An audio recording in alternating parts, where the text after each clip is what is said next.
Hello, my name is Jocelyn Flores, and today I will be conducting a diversity training program on autism spectrum disorder in the workplace. I hope that everyone was able to complete the pre-work in advance, where you take the disability implicit bias test to become aware of your own biases, as well as some of the readings and videos that I provided. The learning objectives for today will be to identify the definition and characteristics of autism spectrum disorder, learn the levels of inequality regarding autism spectrum disorder, which are systemic, institutional, internalized, and interpersonal, as well as enhance your understanding of how to support employees with autism and review the autism employment paradox. What is autism spectrum disorder?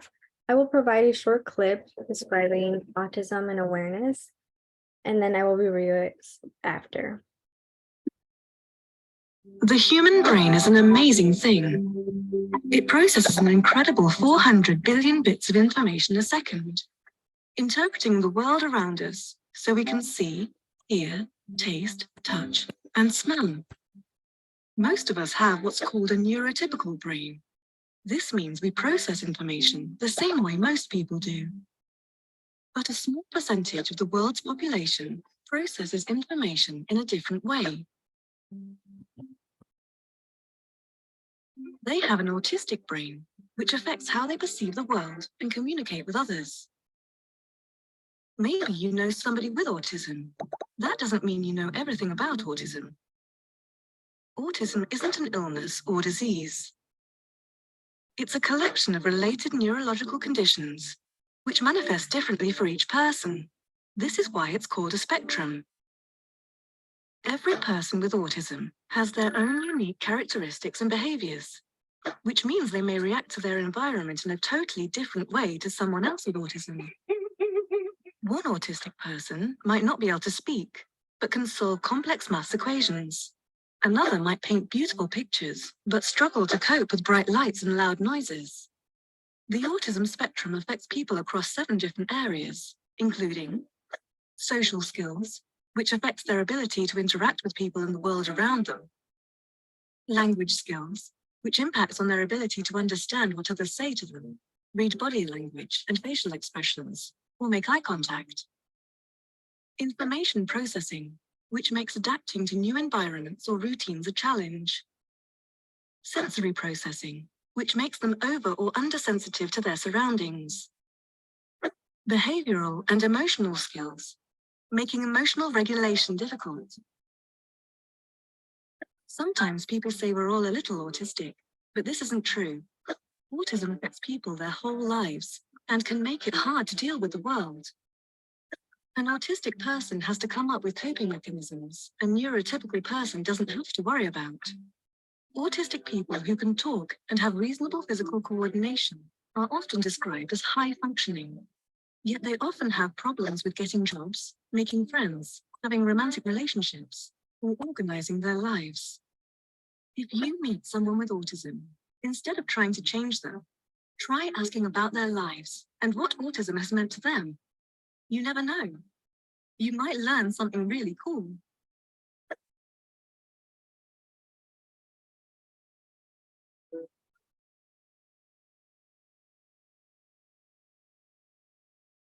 So this video describes autism not as a disease or an illness, but rather as a spectrum. Many individuals find it difficult to get a job or build relationships. However, it is not impossible. They just need extra support and extra help. They experience a wide range of conditions characterized by challenges such as social skills, repetitive behaviors, or nonverbal communication. And it is also statistically said that 1 in 44 children are born with autism spectrum disorder. This brings up my next point of the first level of inequality, which is systemic. Before we get to this level, some questions to think about throughout the presentation, throughout this training will be: how can you advocate for an employee with autism? How can you promote an autism awareness in the workplace? How can you be an ally? And how can you interact with employees on the spectrum? So going to the first level, which is systemic, Individuals with autism experience work barriers. They usually cannot find jobs for which to apply, or they have difficulties identifying what interests them. So, an example that I found, and a male had graduated college with a computer science bachelor's degree. He applied to 600 jobs, sending 600 resumes to all of them. And it was very challenging for him to get a response within those 2 years after graduation. If they do get employed, they may find it difficult to socially interact with other employees and communicate with them, or they might find it difficult getting past just the interview process, such as meeting their specific requirements. In this graph here, it is said that 82% of them work entry-level jobs and only 18 work in professional level positions. You can see that this is a huge gap of who works professionally and who works an entry-level job. Their average hourly wage is also only $12.50. 50 cents. The next point is intersectionality. Here, systems support white families accessing specialty care over other families, and it's known that non-white individuals experience more difficulty accessing these types of treatment services or support, which leads to significant delays in the future. An example of this is African American people with autism compared to white people with autism. African American people are usually overlooked, and there's minimal research regarding their studies. Regarding also like the type of health services that they can get a late diagnosis or get misdiagnosed. So some effects of this is it may not allow them to develop their competent skills regarding their learning, their speech, or their social interactions. And it may overlap with symptoms of mental health conditions. So for example, they might get diagnosed with having a mental health condition and it completely overlooks that they are on the autism spectrum. This graph here shows the difference between white people with autism and African American people with autism within 2 years. You can see that there is a drastic difference between the amount of help that they receive. So how can you promote autism awareness in the workplace? You can provide structure to their day by giving them clear instructions for performing their tasks. Here, written instructions are a little bit more effective so they can reference later if necessary. You can allow them to become accustomed to the new environment. By doing this, you can give them 5 minutes of relaxation in between each new environment to help them reduce their anxiety. You can provide mentors or job coaches, tutoring services, and you can obviously recruit a workforce that does reflect diverse communities so that they feel more welcomed. The next level of inequality is institutional. So in the US, the autism unemployment rate is 85%.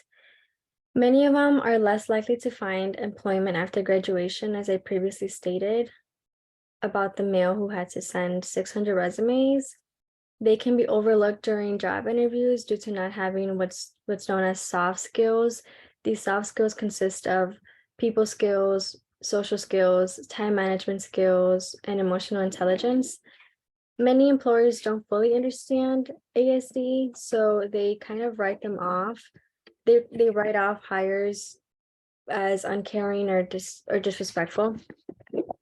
They're not aware of the benefits that they do bring or they can bring to the company, since they are only focusing on what they lack and not looking beyond that. So how can you advocate awareness in the workplace? You can definitely emphasize the positives, which will give them confidence and allow them to try new things that they haven't done. You can be aware of when they get anxious because they may show signs, either physical or verbally. You can spread awareness of different neurodiverse behaviors and thinking patterns. And of course, spreading kindness and compassion to get rid of the stigma by creating a safe environment for them. The next level is interpersonal. Women and men with autism do get different responses. women are usually seen as engaging or a greater drive to be sociable, conformist, and men are usually seen as more hyperactive and impulsive. However, that is not true. Everyone has different responses within themselves, and they just have to they just need support. And individuals with autism, they are reduced to stereotypes, which is very unfortunate because these are some of the more common ones. They're seen as aggressive, lazy, uncontrollable when they're having meltdowns. They're seen as unemotional, or as they're called a child, even though they're an adult. And they experience microaggressions, whether in the workforce, educational institutions, or any day outside in society. So how can you be an ally in the workforce? You can listen and be patient. You can watch your tone of your choice of words.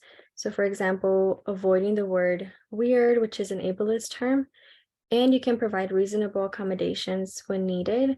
So if they would like to turn off the lights, dim the lights, you can always offer noise reducing headphones, avoiding distracting environments or very loud environments.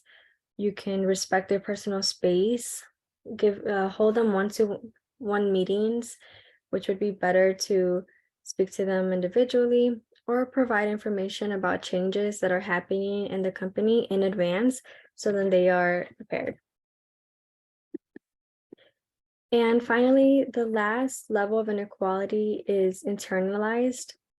This is where individuals with autism compare themselves to others due to the social norms that we have in society. This gives them a greater pressure to hide who they really are in order to fit into this non-autistic culture. They do this by suppressing their certain behaviors. An example is stimming. So stimming can be harmful when they headbang, when they bite, when they punch.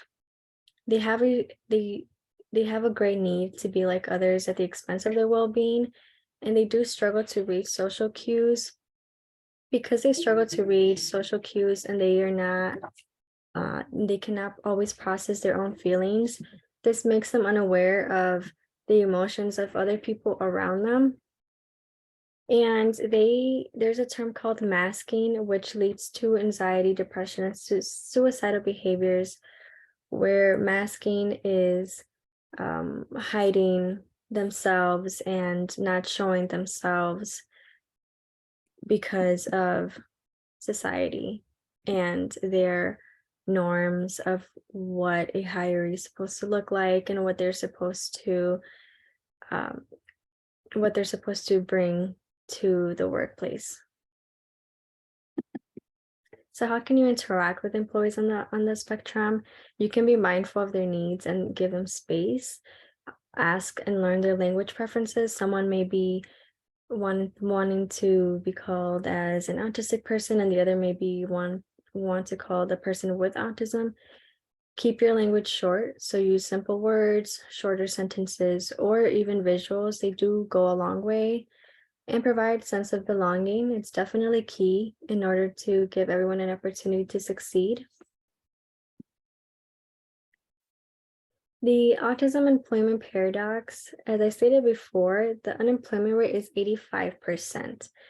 However, autistic professionals can be up to 140% more productive than the typical employee when they're properly matched to their jobs, which by being properly matched is where their strengths come out and they work on their weaknesses and they develop their skills.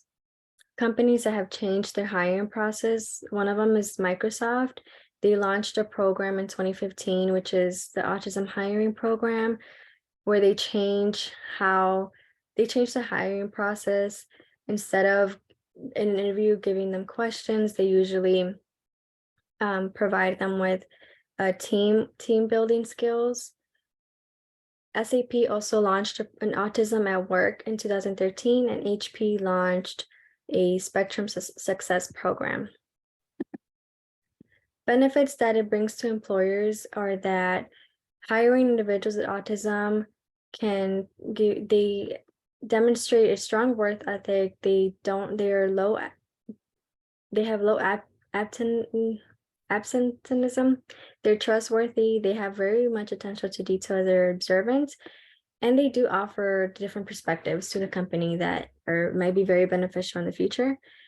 And the benefits of employment for adults themselves with ASD is that it gives them a sense of purpose, independence, their social skills, their workplace skills, they definitely improve.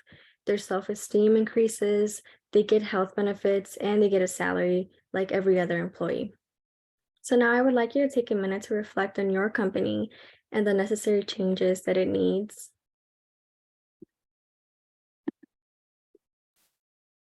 Thank you. I hope this pre-work was very helpful. And if you have any questions or concerns, my email will be provided below. Have a good day.